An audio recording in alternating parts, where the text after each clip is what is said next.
Nəzərinizə çatdırırıq ki, yaşa görə əmək pensiyasının ilkin təyini ilə bağlı vətəndaşlar daimi qeydiyyatda olduğu rayon üzrə müvafiq asan xidmət mərkəzinə müraciət edə bilər. Bu xidmətlə bağlı bir sayılı Gəncə və bir sayılı Sumqayıt asan xidmət mərkəzi istisnadır. Qeyd edək ki, hazırda xüsusi hal yoxdursa, kişi vətəndaşların pensiya hüququ 65 yaş, qadın olan vətəndaşların pensiya hüququ isə 64 yaş 6 ay tamam olduqdan sonra yaranır.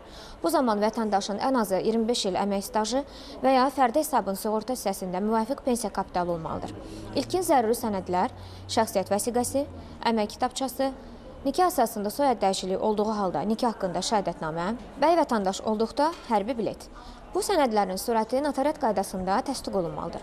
Şəxs 2006-cı ildən sonra işləyibsə və hal-hazırda işləyirsə, sosial sığorta şəhadətnaməsi yaxud onun nömrəsi təqdim olunur. Bu xidmətlə bağlı pensiya təyin olunacaq şəxsin özü, yaxud etibarnamə əsasında nümayəndəsi müraciət edə bilər. Əgər şəxs hazırda işləyirsə, əmək kitabçası notariat qaydasında təsdiq edilmir. Əmək kitabçasının surəti işlədiyi qurum tərəfindən əsli ilə düzdür möhrü ilə təsdiq edilərək təqdim olunur. Əmək pensiyalarının təyini ilə bağlı dövlət rüsumu ödənilmir.